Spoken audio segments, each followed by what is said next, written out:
Gentlemen, welcome to the December 10 City Council meeting for the City of Sierra Vista. We'll start tonight as we always do with the call to order and the roll call. Mrs. Adams.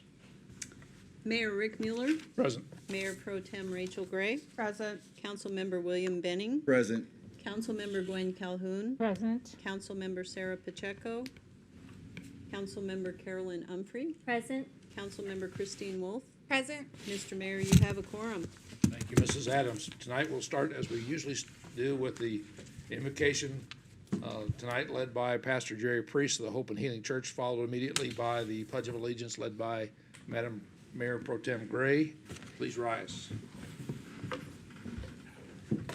Let us pray. Father, we know from your word that the Israelites are your chosen people, and we in the United States of America have chosen you.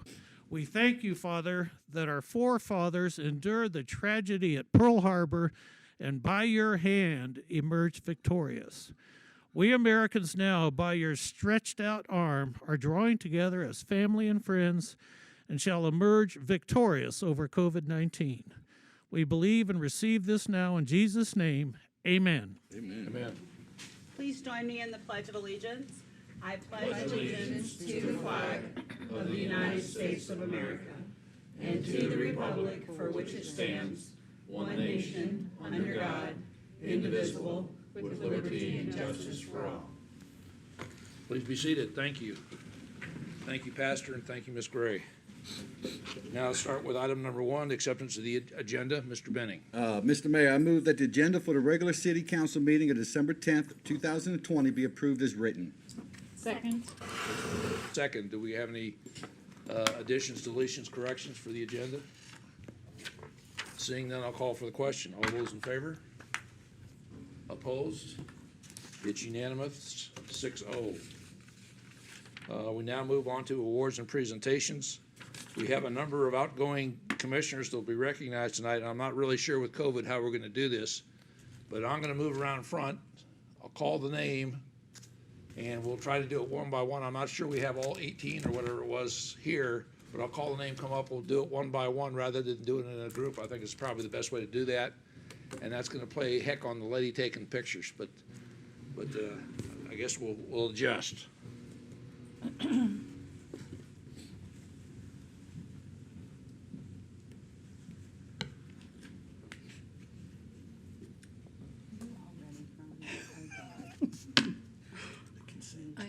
I'm not going to cry. I am not going to. I'm not. We know Christine's not. Tears of joy. Arts and Humanities, first off the bat. Come on up. And I'm going to read hers, and she's the first one, but everybody else gets a letter just like this. Mr. Rebecca Davis, on behalf of the City of Sierra Vista, we please accept our sincere. Probably helped if it was broadcast on it. Yeah. You've got a headspace problem right now. Okay. Ms. Rebecca, on behalf of the City of Sierra Vista, please accept our sincere thank you for your efforts during your tenure on the Arts and Humanities Commission. We sincerely appreciate you volunteering your time and energies for the betterment of our city and its citizens. Your efforts have helped make Sierra Vista the special place that it is. Because of caring people like you, the city will continue to grow, prosper, diversify, and become a city that we envision for generations to come. A city that will offer a stable economy and a clean and beautiful, safe environment. Again, thank you for your efforts on behalf of Sierra Vista, and they are certainly appreciated. And it's signed, warmest regards, Frederick Mueller, Mayor. And she also gets her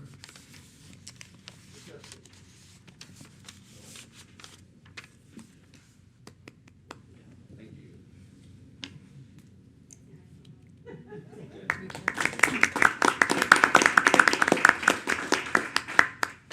Next, we have Anastasia Dean. She's not here. Okay, I don't see Anastasia. Kelly Norris. Also not here. Kelly Norris is not here. I know Carl Halston was not going to be able to make it tonight. Mr. Brian Jones.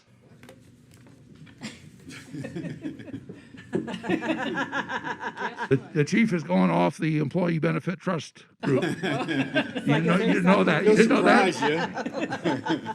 He didn't know. Well, Brian, the letter's the same, except your name is appropriately different. And I want to give this to you, and thank you again for all that you do for the city. Great job. All right.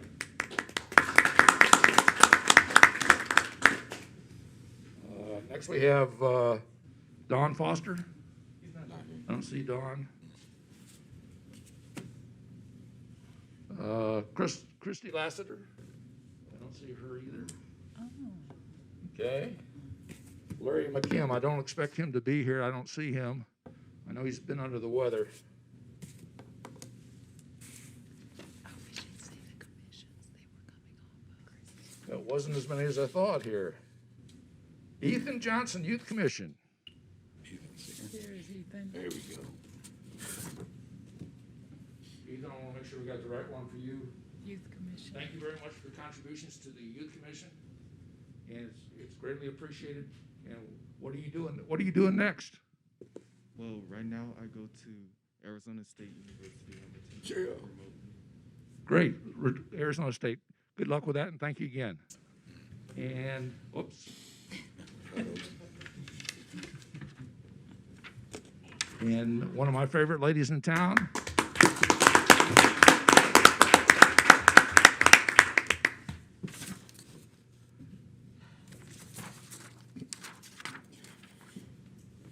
From the West End Commission, Reverend Mona McCall.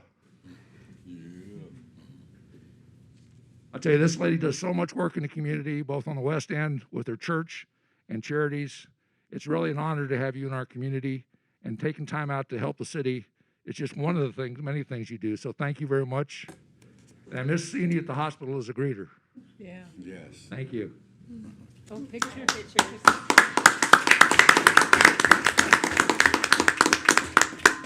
Okay, now we'll go to the city manager's report. Mr. Patuchik. Thank you, Mayor Mueller, members of the council. As the council is aware, this is the final council meeting for the year 2020.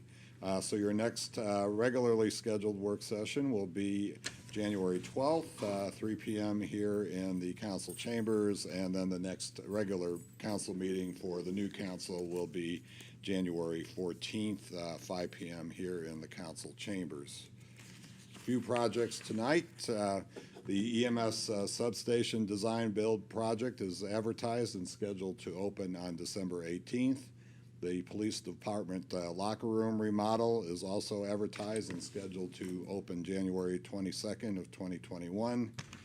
We received 5 proposals for the Upper San Pedro Partnership web portal project, and those 5 proposals are currently under review by the partnership. The Garden Canyon Linear Park St. Andrews parking lot project also received 5 bids, and they're currently under review. And then the hydrologic investigations for the Riverstone retention basin recharge project that we're doing on behalf of the CCRN Cochise Conservation and Recharge Network is currently reviewing statements of qualifications with interviews next week. Finally, on behalf of the staff, I want to first thank council members Gwen Calhoun and Christine Wolf for their service as council members here, and we appreciated working with them. And then finally, I want to wish everyone in Sierra Vista a Merry Christmas, Happy Holidays, and a happier 2021. It has been a great pleasure to serve this wonderful community during a particularly challenging year, and we look forward to having a successful 2021. And thank you very much. Thank you, Mr. Patuchik. Any questions for Mr. Patuchik on his report? Seeing none, we'll proceed. First, item number 2 is the consent agenda. Mrs. Pacheco. Thank you, Mr. Mayor. I move that the consent agenda consisting of the City Council special meeting minutes of November 10th, 2020, regular meeting minutes of November 12th, 2020, special meeting minutes of November 19th, 2020, and Resolution 2020-070 reappointment of Ronald York and Neil Gago, and appointment of Barbara Fleming to the Employee Benefit Trust be approved. Second. It's been moved and seconded. Any discussion? No. Seeing none, I'll call for the question. All those in favor? Opposed? It's unanimous, 7-0, and I thank Ms. Pacheco for arriving. Just note that in the record. Next item, number 3, is a public hearing item. Ms. Wolf. Thank you, Mr. Mayor. I move that Resolution 2020-071, submission of the U.S. Housing and Urban Development Program Year 2019 Consolidated Annual Performance Evaluation Report be approved. Second. It's been moved and seconded. Mr. McLaughlin, will you give us a staff report, please? Mr. Mayor, members of council, this is a HUD-required document that we submit at the end of every program year. It measures our progress in meeting the goals and objectives outlined in the 5-year consolidated plan.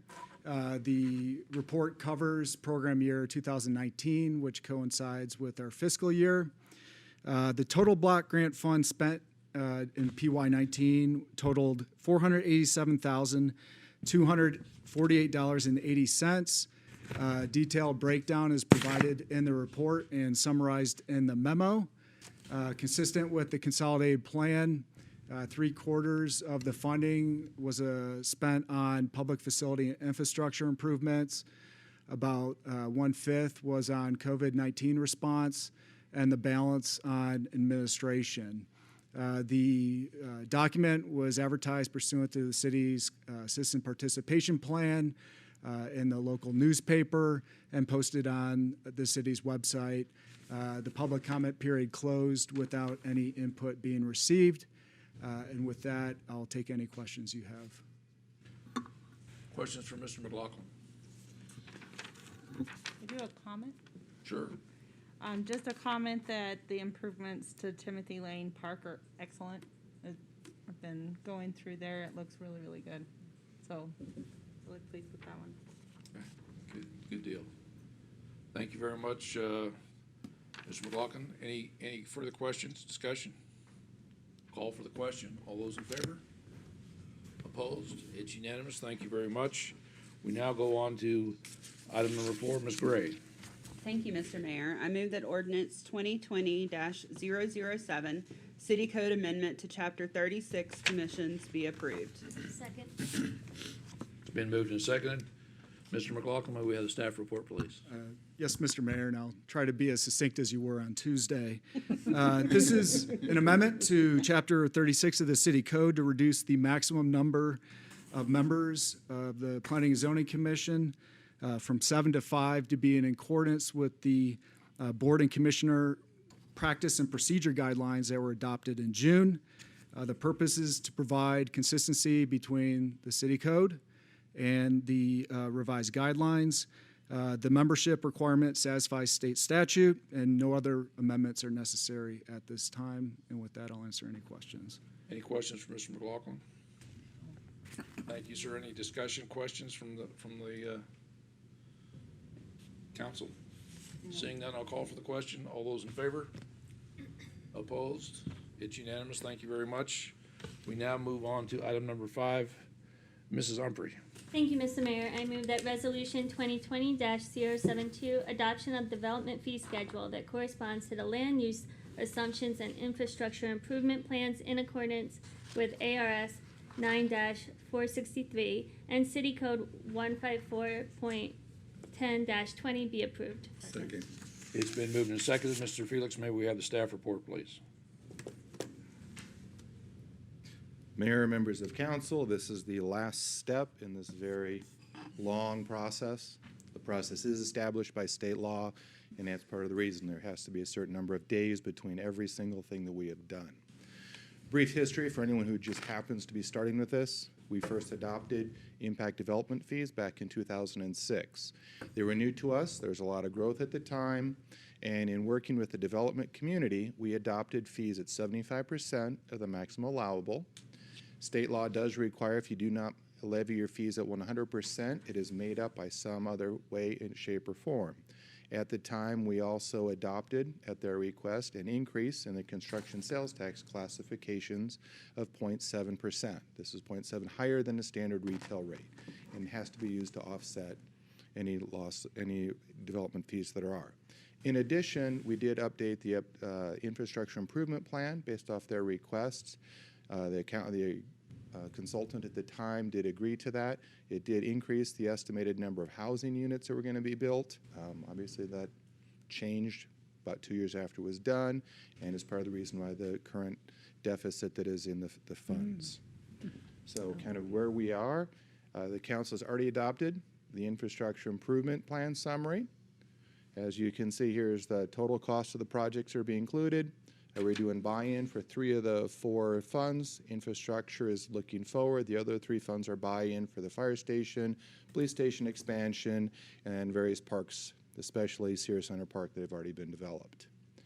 The land use assumptions, which you adopted a couple of months ago, this is the forecast. This will be looked at in 3 to 5 years. If council so wishes, we can always look at it earlier if there's sudden changes in the economy, for better or for worse, and we wish to kind of update these fees. That we are required by city ordinance to update that within 5 years. 3 years is kind of a common one, but obviously it takes us almost a year to update the fees based off the schedule. Here's the proposed house prices. In 2006, they were levied. The 100% levy was $5,300. Raising that from the construction cost index, in today's dollars, that would be about $7,200 per single-family home. The current fee at 100% is just under $4,100, and we're proposing a $5,373 per single-family home impact fee for all of the various classifications combined. We are also recommending that we levy the fees at 100% and reduce the construction sales tax from the 2.45 to the 1.95 that the retail sales taxes are at. Reasons for this are A, reporting of these excess fee is getting more and more difficult by state law. B, the construction sales tax classifications have changed in the last 3 years, causing some differences in what used to be considered construction sales tax and what is now in dealing with remodels, repairing, and things for homes. And the fact that we now have a 5/10 difference instead of a 7/10 difference when council raised the retail from 1.75 to 1.95 a few years back. And yes, this is actually the final step in the normal process. I know it's been a long, drawn-out, as you can see, 6-month process. We've received no comments on the proposed fees. We've received no comments on the infrastructure improvement plan or the growth assumptions.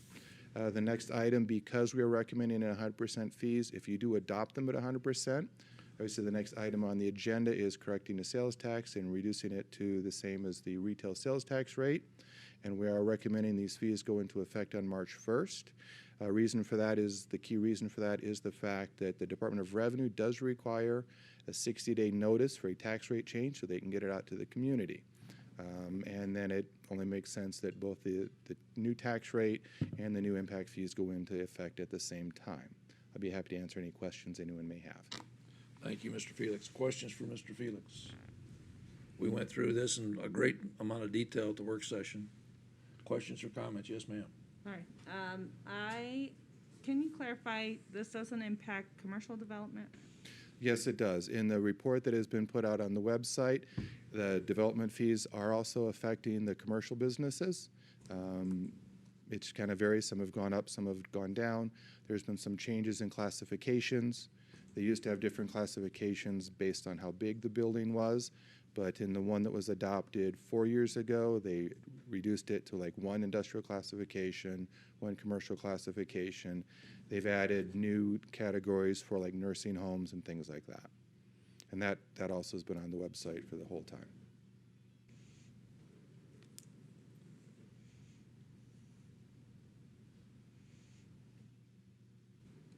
So some have gone up and some have gone down in the commercial classifications. Can you elaborate on that? I'd have to pull them up. I don't have them here with me. They were distributed at the work session. Councilmember Gray has them. What number is this? 5.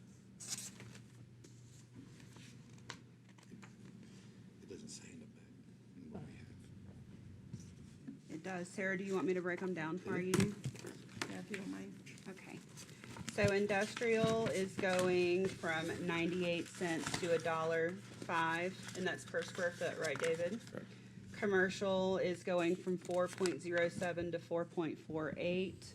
Office and other services are going from 1.96 to 2.03. Hotel is not per square foot, it's per room, and it's going proposed from 880 to 1,463. Nursing homes are per bed, and it's not been charged before and proposed to be at $655 a bed.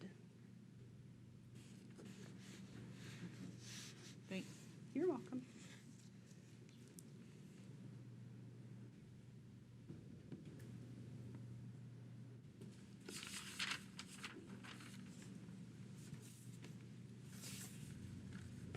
Is there anything else?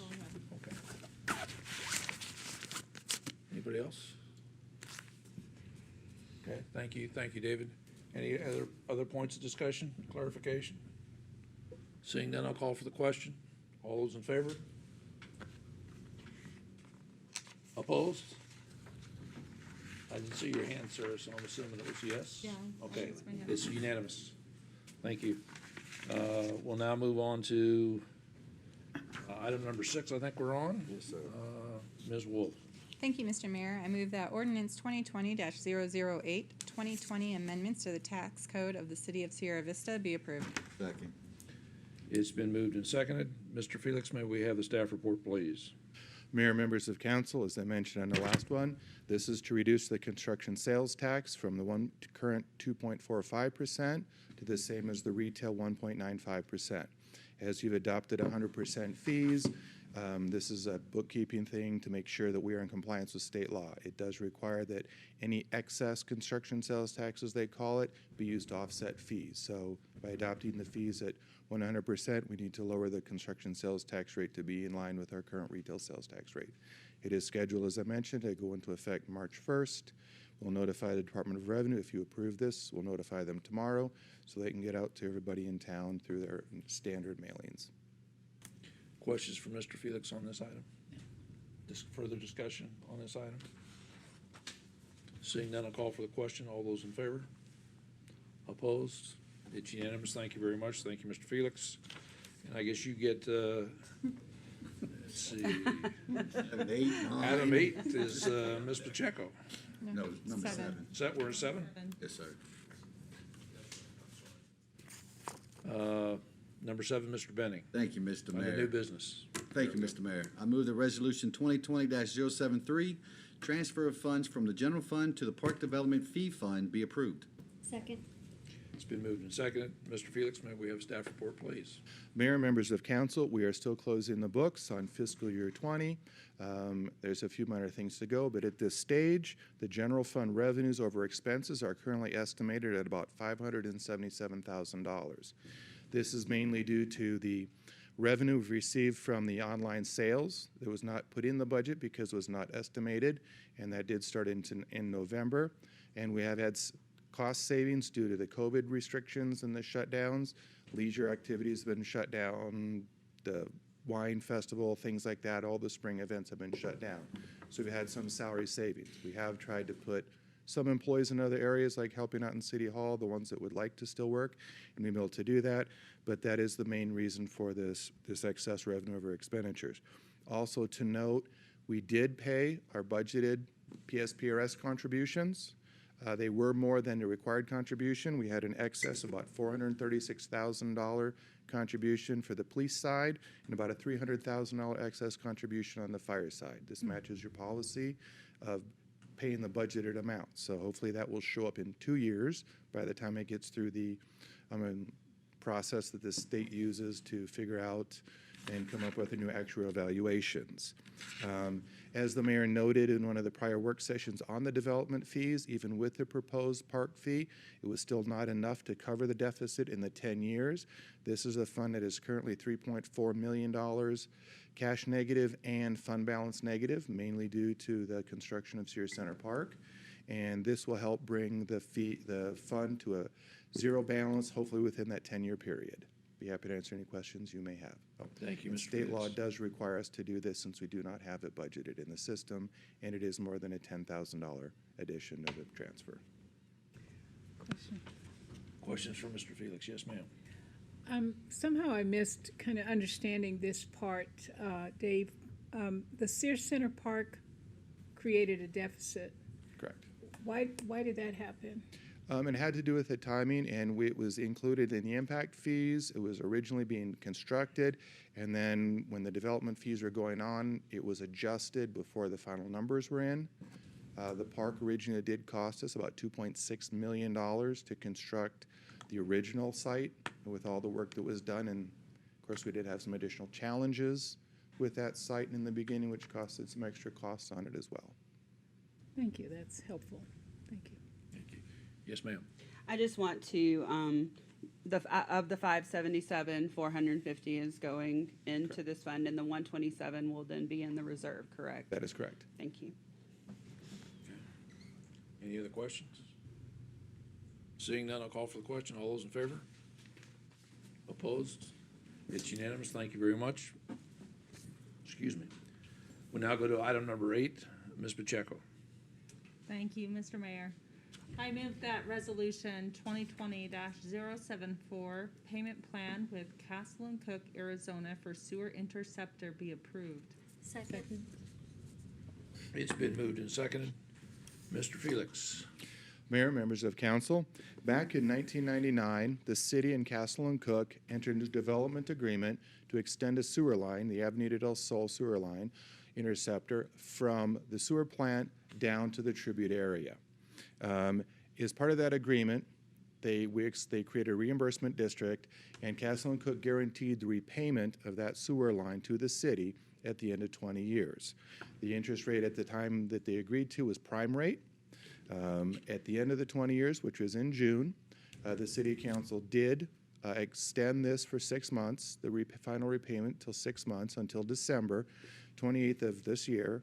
And the reason for that was we were in negotiations and discussions with Castle and Cook about some amendments and some changes we wanted to make to other development agreements and their kind of specific plan. This development agreement is completed. It is done and expired. Normally, you would not see this item. The city attorney did recommend that we bring it to you because this is modifying the agreement that we postponed. What it is Castle and Cook will pay the interest amount that is on the balance due, about $900,000 over 10 years, paid annually at 1.07%. This interest rate is the average interest rate paid to the city by the LGIP pool, our state pool that we invest in. So we are getting the same return that we would get by having them give us cash and giving it to the state, so there's no subsidy going to Castle and Cook for this. It is a fair rate to charge them, and is certainly a lower rate than the prime rate that they've been paying over the last 20 years. The remaining principal balance will be included in the connection fees. We're going to be looking at the connection fees given the changes that have been going on, and will be discussed some later by Mr. McLaughlin in the updated master plan. And a couple of the key points affecting the sewer fund and this agreement are no more package plant being constructed, and the development fees we currently haven't estimated for the package plant, and a couple other interceptors that we need to look at. So we'll be looking at the updated impact fee, connection fees for that over the next 6 months, and possibly recommending some changes to that in the budget process. But what this does is this approves Castle and Cook repaying the $900,000 of interest over the next 10 years at a 1.07% rate to the sewer fund. I'll be happy to answer any questions you may have. Thank you, Mr. Felix. Questions for Mr. Felix? Seeing none, I'll call for the question. All those in favor? Opposed? It's unanimous. Thank you, Mr. Felix. Appreciate your presentations. Next up is item number 9. Ms. Willow. Thank you, Mr. Mayor. I move that Resolution 2020-075, amendments to the infill incentive district policy be approved. Second. It's been moved and seconded. Mr. McLaughlin, will you provide the staff report, please? Sure. This is an update to the infill incentive district that was passed in 2005. The purpose of the district is to incentivize the reuse and redevelopment of properties within the West End planning area and the Cloud 9 planning area. 3 categories of incentives are authorized by state statutes. permit expediting, waivers of municipal fees, and relief from development standards. The proposed amendments are consistent with the direction provided at prior work sessions and will make the review process more predictable and efficient. We agree that the second draft is better than the first and will certainly provide staff with stronger incentives to market in the future. To reiterate the changes, we've added a requirement that any application for a waiver to the city's permit application and plan review fees be accompanied by an economic impact statement. This will help us measure and quantify the public benefit the city will receive through the project. The economic impact statement will address the amount of private investment and impact on the property tax base, the number and wage scale of any jobs that are created through the economic activity, demonstration that local contractors and suppliers are being used to the maximum extent possible, and any other measurable public benefit that will be received. So again, for the record, this provision does not apply to development fee reductions. There's a separate procedure outlined in city code that mandates any waiver be approved by development agreement by the city council. With respect to relief from development code standards, the city manager will be delegated the authority to grant waivers within the strict policy parameters set by council. The subject matter was in the original policy and rewritten to be more objective and measurable pursuant to your direction. This proposal was a collaborative effort between Community and Economic Development staff, and we stand ready to answer any questions you may have. Thank you, Mr. McLaughlin. Questions for Mr. McLaughlin? Discussion or comment? Yes, ma'am. So I just want to make the comment to say thank you to staff for making the clarifications that requested. And I truly do feel like this makes it a more defined policy with more defined criteria and justification for the incentives. And I think makes it easier for the developer as well as the city manager. So thank you for your work on this. I agree. Any other comments, questions? Yes, ma'am. To what extent could people be relieved from development code standards? Like, what's the extent that it would be allowable? Does that make sense? Like, Right. So I would ask you to turn to the section in the circumstances in which the waiver would be considered. So the challenges are going to be different with each project. I guess the best frame of reference would be the Casa del Sol development agreement that was recently approved. They requested a waiver to the maximum building height to accommodate enhanced architectural features. Rather than going through a development agreement process, you would delegate Chuck with that discretion to determine whether, in fact, the architecture is enhanced and whether a waiver should be granted. We would look at existing sites being redeveloped in terms of stormwater requirements.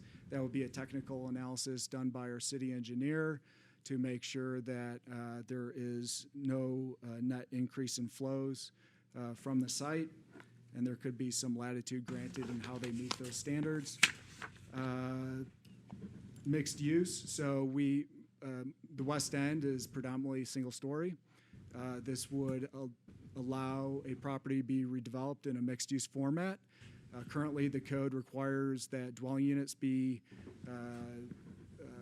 second floor or above. This would allow that to be included or incorporated into a single story building. Environmental features, if there was perhaps a large tree on the site that was interfering with them complying with setbacks, there could be some flexibility granted in terms of shifting the building to provide necessary separation to preserve that natural feature. This, again, applies only to the commercial properties. Single-family residential zoning districts are excluded.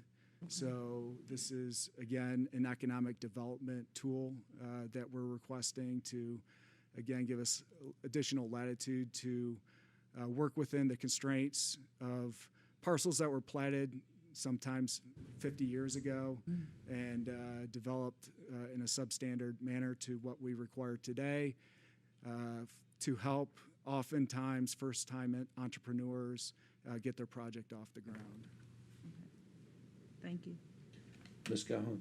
Thank you, Mr. Mayor. I don't recall if we talked about, or if it's in the document, if the city manager will let the council know about waivers that have been given, that you've given. Mayor Mueller, Councilmember Calhoun, we can certainly do that, and we can also add that as an item in the executive report for the council Great, when those occur. that'd be great. Thank you. Of course, I won't be here to read. Any other questions for Mr. McLaughlin? Any other discussion on this item? Thank you. Thank you, Mr. McLaughlin. I'll call for the question. All those in favor? Opposed? It's unanimous. Thank you very much. We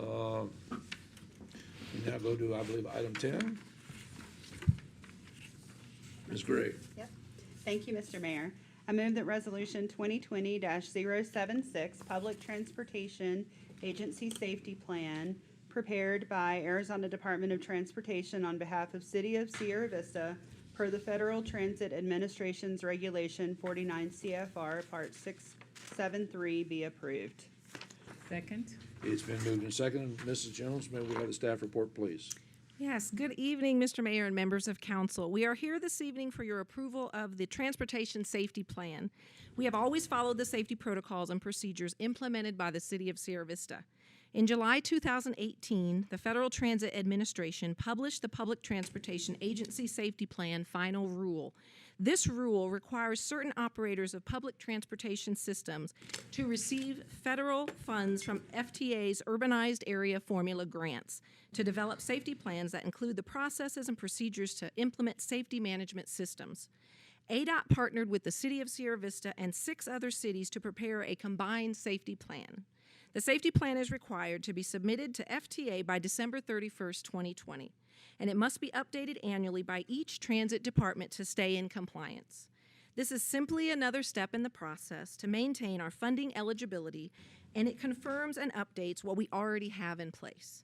I would be happy to answer any questions. Thank you, Mrs. Jones. Questions for Mrs. Jones? Any further discussion? Seeing that, I'll call for the question. All those in favor? Thank you, Ms. Jones. It's unanimous. We now move on to item 11.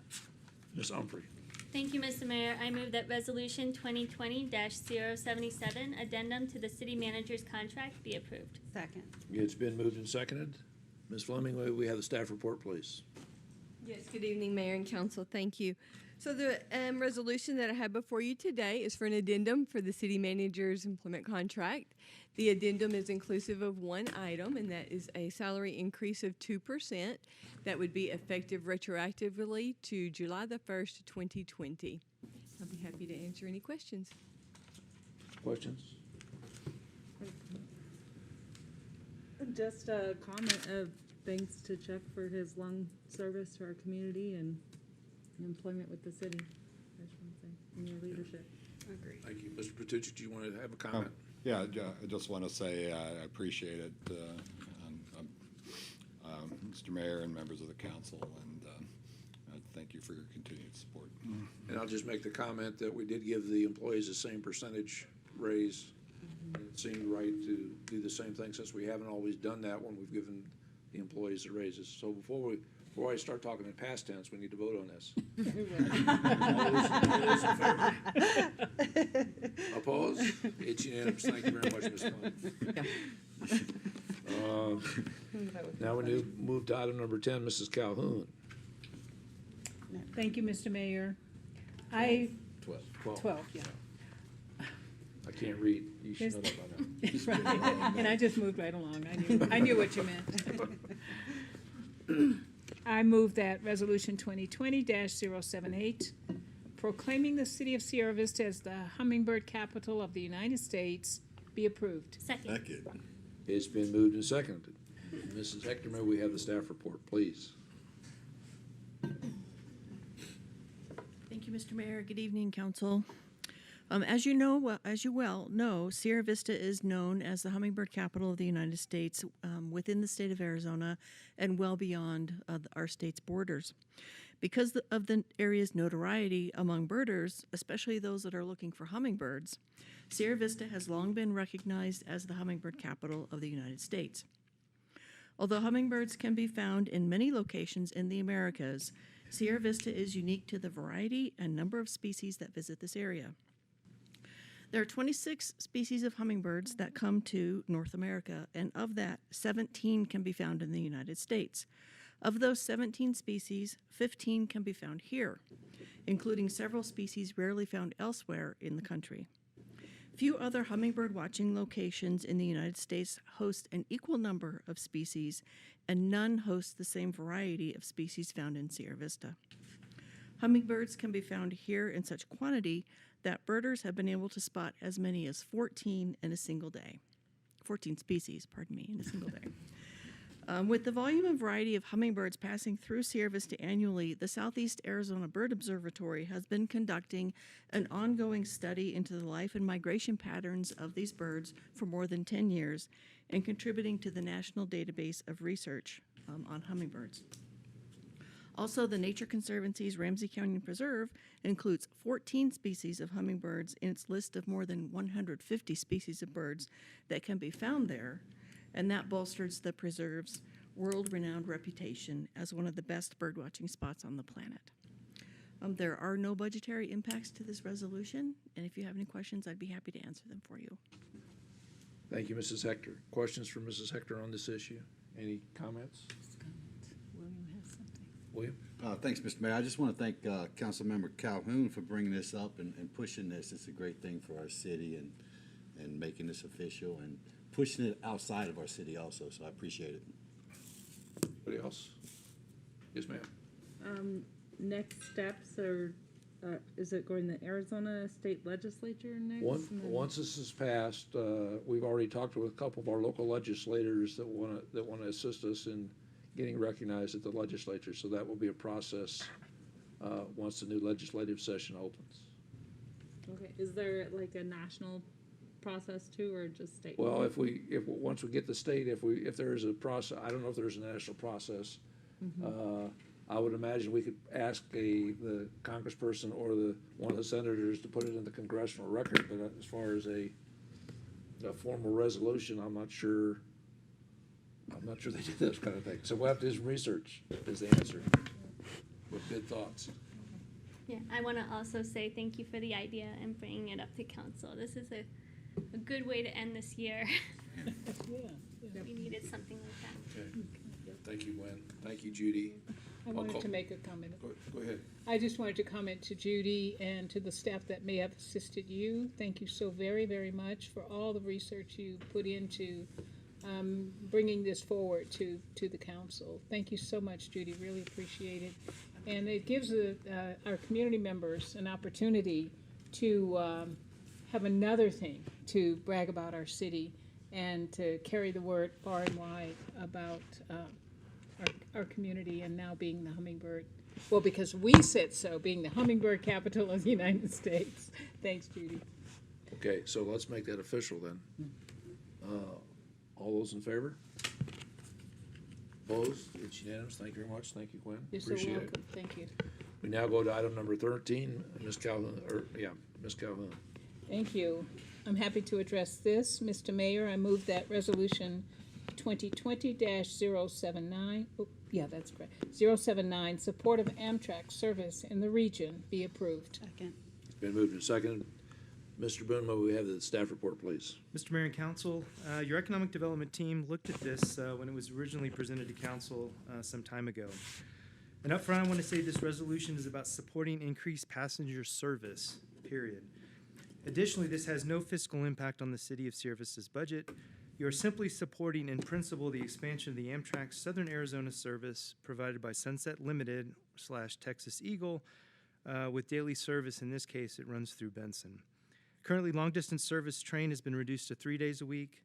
Restarting daily service in Benson, or really along the line, would provide additional opportunities for the residents of Sierra Vista with the alternate transportation method. And there are, of course, studies to indicate that there would be an economic benefit to Sierra Vista and Cochise County. Future discussions may include a bus service linking the city to the Benson train station, but that is not included within this resolution. Additionally, Amtrak is looking and prioritizing capacity increases from LA to Phoenix to Tucson, which may have impacts, but we're looking out towards 2035.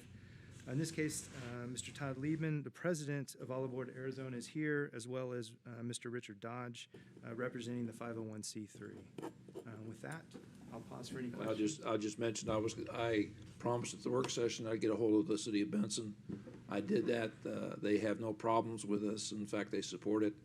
And in fact, with my conversation earlier with Mr. Liebman, he told me that he had also finally contacted Benson, and they hope to get on board, if I can use on board as a word, with this as well. So that answers the question that was asked at the work session. So any other comments or questions? Yes, sir. Yes, Mr. Mayor, thank you. Tony, it was asked at the work session about ridership numbers. Do we have any yet that we know of?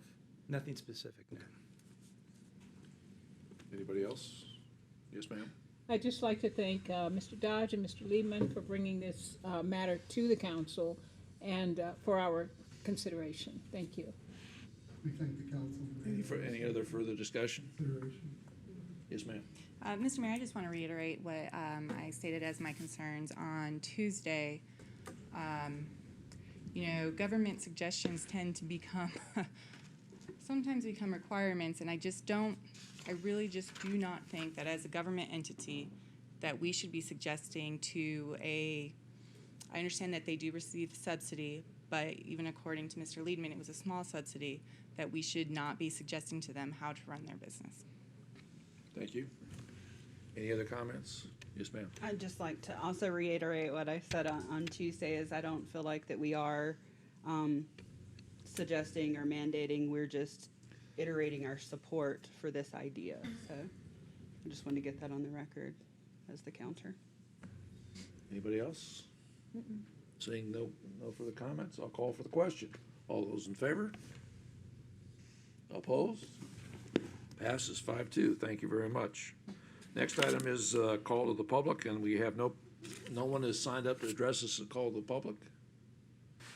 So we'll move on to comments and requests to council. And tonight we'll start with Mrs. Pacheco. That's what my sheet says. Do you have something, sir? Can I do a call to the public? Get your form. You gotta grab a form. And what's your name? Eli. Eli Dalton Webb. Eli Dalton Webb. Eli Dalton Webb. You come on up. You got 5 minutes, sir. I think you addressed this before, haven't you? Come up here to the podium. Okay. And then you can give us the form after the meeting. Okay. So I'd just like to wish you guys Merry Christmas. I noticed that there was no Christian nativity at the Veterans Memorial Park. I just thought I would mention the lack of. There's Santa nativity, but I didn't see any Christian nativity. So I'd just like to wish you guys Merry Christmas. Jesus Christ was born 2020 years ago, around this time at the end of the year. That was pretty much it. And I find it a little disturbing that there's no Christian nativity at the Veterans Memorial Park, and I just wanted to see if there could be any discussion about that. I guess I'm not really suggesting that we remove the Santa nativity, but that we also include the actual Christmas, the Christmas nativity. So, Merry Christmas. Thank you, sir. And I'll just add, tonight is the first night of Hanukkah, so everybody out there, Happy Hanukkah, too. Yep. We now go on to Mrs. Pacheco. I was gonna also reiterate Happy Hanukkah. Tonight is the first night of the Festival of Lights. And so for everyone celebrating that, Happy Hanukkah. And then later on, Merry Christmas as well to everyone if I don't see you. I love the Santas in the park and already put my ornaments on order. Just, that's all I got. Thank you to these two right here, Gwen and Christine. We're gonna miss you on the council. Thank you for your good leadership and long conversations I think I've had with both of you a few times. And we'll miss having you up here with us. So, that's all I got. Thank you, Mrs. Pacheco. Mr. Benning. Thank you, Mr. Mayor. I'm going to try to be short. First, as the year comes to an end, I want to say it's been an honor representing a great city, the hummingbird capital of the United States, now that it's official. I want to thank the outgoing commissioners for what they've done and what they're going to continue to do, whether they're on a commission or not. And thanks for going to ASU, best school in Arizona. Forks up. And then Merry Christmas and Happy New Year to everybody. And I want to say to Miss Gwen and Miss Christine, it's going to be different not having you up here on the dais with us. Both of you, your personalities and your commitment is infectious, and I thank y'all so much for your mentorship and you're always willing to lend an ear and lend it some advice. So I really appreciate it, and I know you're going to be involved in the community still, so I will see you around. But I appreciate everything you've done for myself and for the community. Thank you, Mr. Benning. You're welcome, Mayor. Mrs. Humphrey. Thank you, Mr. Mayor. I don't normally do this, but I want to say to William, bear down. Just Bear down. I have a statement again, Maria, so I'm going to give this to you after the meeting. I'm sorry, it's long.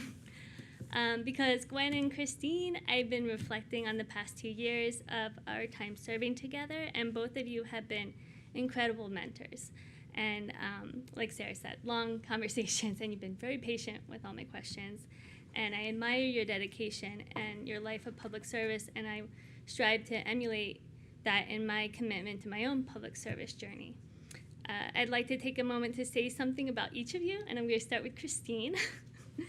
So, Christine, I want you to know that what I'm going to say is not me being nice. Okay. I was told under strict instructions not to be nice. As I'm sure everyone else in this room will confirm, these are just factual. I am not sure if you're aware of this or not, but you were the first candidate to introduce me to local Sierra Vista politics. Your city council campaign sign was the first sign I put up in my yard, and I will never forget it because I had panicked clients come up to me so surprised, asking me why I was moving. We didn't know each other well back then, but what I saw then was that you would serve our city with passion and strength and acumen that you have approached other challenges.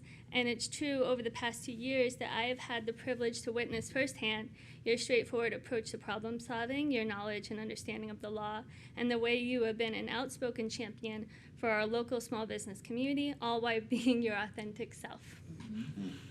Because of you, I've learned it's okay, sometimes even better, to come with a prepared statement to council meetings rather than winging it. Ironically, I realize you may be regretting that right now, since I'm reading the small novel about you.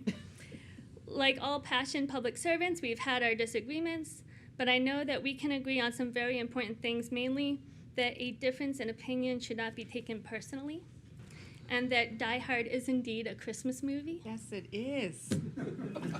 Okay. Gwen. Okay, I can't look at you, Gwen, sorry. Okay. Gwen, you were the first person to suggest I run for city council, and I recall rudely laughing in your face. I'm sorry about that. It's true. I really am. Thankfully, I had a change of heart and had the privilege of learning from you these past 2 years, and there is still a lot to learn from your 10 years of service on council. 10 years during which you have been a voice for community engagement, compassion, and compromise. Our community could always count on you to be truly present at events, ready to thoughtfully engage with residents and to hear their concerns. Your active involvement and willingness to show up have and continue to be a source of inspiration to me, and I look forward to carrying on the council meet and greets with my fellow council members that you've been a vocal proponent of once we can, of course. You've shown me the importance of listening with the intent to understand, not just for the sake of responding, although I kind of blew it with the bear down comment. I have a lot to learn. Forks up, but hey. And it's okay to ask questions when we already know the answers if it's for the public's benefit. It's been a tremendous honor to serve on council with both of you. I have so much gratitude for all you've done, but the ultimate beneficiary for your service is the people of Sierra Vista. I truly believe our little city is a better place because of your service and dedication, so thank you. I'm going to miss working with you guys. I also want to thank our outgoing commissioners and board members for their service. And other than that, I want to wish everyone a Merry Christmas and Happy Holidays. So thank you. Thank you very much, Ms. Humphrey. Mrs. Gray. I have to follow that. Yep. You write something That's down? awesome. That is really tough. Yes. So I'm not going to say a whole lot because I've been lecturing myself all day that I wouldn't cry. So I will just say, Gwen, thank you, both of you, for everything that you do for the community, and it's been an absolute pleasure to work with you. Okay, thank you very much. Ms. Wolf. Thank you, Mr. Mayor. I would just like to say to everybody, be safe, be kind, keep your sense of humor, and it's been a pleasure. Thank you, Ms. Wolf. Gwen?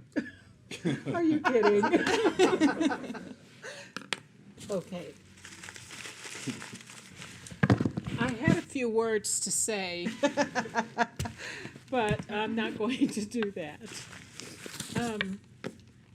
I appreciate your sense of humor. That helped, and then you had to talk. Sorry. Sorry, I thought I had it done. I think most folks know it's very difficult for me to speak at emotional times like this. So I did have a couple of things that were really, really important to me to say, so I'm going to try to get through it. We have a remarkable staff at the City of Sierra Vista. Let me see the words I had written down. They show great pride in the work that they do, and they care about doing their absolute very best for this community. And I hope our community recognizes that. I also want to thank, and it was perfect, I forgot that some of the commissioners would be here tonight. I really want to thank the many community members that serve as volunteers in Sierra Vista and who've stepped up. Also those, and I'm glad you're here, Eli, also those who have stepped up to speak to the staff and to council members with either praise, remember that, or concerns about what happens in our city. This level of participation in our city government will not only continue, I know it will continue. More and more people, and of course those who have been here much longer than me know that Sierra Vistans have always been there to speak up for the community and to help us make decisions. And I know this won't only continue, but it'll increase over the years coming, over the coming years. This level of community involvement is so important to keep our city as such an inviting place to live. When I look at the pictures that we've taken over the last 10 years of all of the different events and activities that go on in our community, it reminds me that what we do as city council members is really important. And the best thing we do is connecting with members of the community. So I'm not going anywhere. My husband and I will stay here in the community, and I hope my kids and grandkids move down here, but I don't think that's going to happen. But we will be in the community, and I look forward to being involved in more things in the community. I want to say happy holidays to all of those who celebrate during this time of the year, and thank you all again for allowing me to serve here in our community. Thank you, Gwen. Very, very nice and very poignant. And I'm gonna, before I make some presentations, I'm gonna make a couple of comments here. First thing is, I want to share a word about COVID-19, and that word is vigilance. Everybody knows the numbers are sky high right now across the county and across the state. And we have people, we're reaching capacity, if not at capacity, in a number of the hospitals. So we have to be very vigilant in COVID-19. We need to wear the masks, we need to do the extra sanitation, physical separation, and all those things, stay in family groups and other things that, and other groups that you're familiar with to prevent the spread. Now, the reason I say vigilant, if you understand the way the shot's gonna work, and hopefully we'll have immunizations available shortly, but really, depending on which one you're talking about, after you get the first immunization, it's 3 weeks or 4 weeks before you get the second shot. And then the second shot, it may take anywhere from 3 days to a week before you have immunity.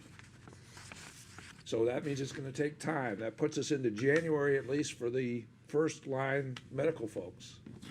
And then it'll be prioritized out as we go down into the lower priorities. So we're really talking about COVID-19, unfortunately, being with us probably till summertime, and we have enough people that have taken the vaccinations, so we start to develop the herd immunity that people have talked about. So this is not over with, and I just ask you to be vigilant, especially through the holiday season, when we tend to get together just like we did at Thanksgiving. We don't want to see another big boost in the number of cases that have occurred at Thanksgiving, but that's probably going to happen. So please be vigilant. I can't stress that enough. The other issue that came up, and it was brought to me by Ms. Wolf, is she got some, and this is a different subject. She had some contact with the International Brotherhood of Santa's Helpers located at the North Pole, and they were concerned about some of the letters they've been getting from the kids, worried about whether Santa Claus and the reindeer and everybody else is going to actually be able to travel because of COVID. And so they asked us to, and I thought it was a good idea for us to put out a proclamation so that we make sure that everybody understands what's going on. So I'm going to do a proclamation here, and it's my honor and privilege as mayor of the city of Sierra Vista to offer the following proclamation to all the little good boys and girls in the Sierra Vista area. Whereas Santa Claus, his elves, and at least 9 reindeer are deemed to be essential workers during the holiday season. And whereas top medical experts around the world have declared Santa Claus to have innate immunity to the COVID-19 virus. And whereas the city of Sierra Vista has been in constant contact with Santa Claus regarding COVID-19 precautions, we feel confident that Mr. Claus will safely deliver gifts and eat cookies. Now therefore be resolved that I, Frederick W. Mueller, mayor of the city of Sierra Vista, do hereby proclaim Santa Claus welcome to spread good cheer, tidings, and gifts for all in the city of Sierra Vista. In witness whereof I hereunto set my hand and cause the great seal of the city of Sierra Vista to be affixed. This is the 10th day of December, the year of our Lord, 2020, and independence of the United States, 244th, signed Frederick W. Mueller, Mayor. So, Santa's on his way. The next thing I want to talk about is we're going into the holiday period. And we got Christmas, we mentioned Hanukkah, Kwanzaa, some people celebrate, and we got New Year's. And we won't meet as a council until after New Year's. So I would wish everybody a very safe holiday, and enjoy your family and friends as best you can in this different environment. And with that, I have a couple of council duties. I want to start by apologizing to the outgoing council members, because normally what we do is we have a little, before the council meeting, when we're not in a COVID status, we would have a little spread out there where everybody could go get some lickies and chewies and drink some punch and that kind of stuff. But we're not able to do that because of COVID. So instead, right, what I'd like to do is make a couple of presentations on behalf of the council. And we'll start with Ms. Wolf as the junior. Yeah, I can get my mask on. We're going to watch other people eat that. Christine put a mask on so she can hide her tears. Oh, you know me. Hopefully we'll stand close enough to the mic where you hear us. What I'm doing is presenting a certificate of appreciation is awarded to Christine Wolf for service to the city of Sierra Vista as a city council member from January 17th, January 2020, January 2017, I'll get it right eventually, through December 2020. Awarded this the 10th day of December 2020, signed by the mayor. Congratulations. We'll get a picture there. And on behalf of the council and the mayor and council, we want to present you with some flowers as well. That's very nice. And I like staff flowers. has a little gift for you. I hope as well. there's cookies in there. I hope so. We all do. Thank you, Christine. Thank you.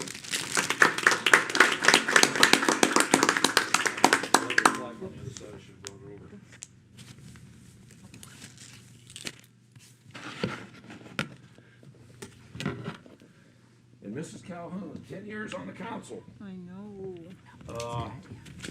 Half of my Yeah, life. It won't seem that long 10 years from now, believe me. But Gwen, I've enjoyed working with you, even though we've had some interesting discussions, and Yes, we have. that's good. Yeah, You were first appointed by by a vote of the council, I believe, for the That's first 2 correct. years. yes. And then we were fortunate to have you decide to run for re-election for 2 more terms, so we appreciate your 10 years of service.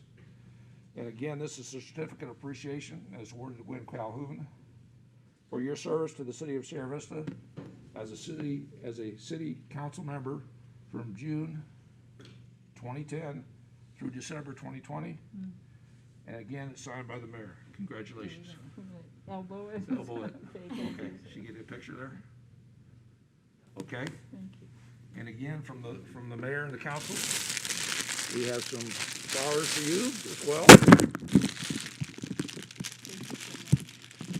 And the staff has a gift for you as well to take with you tonight. Thank you all so much. Thank you, Thank Gwen. you.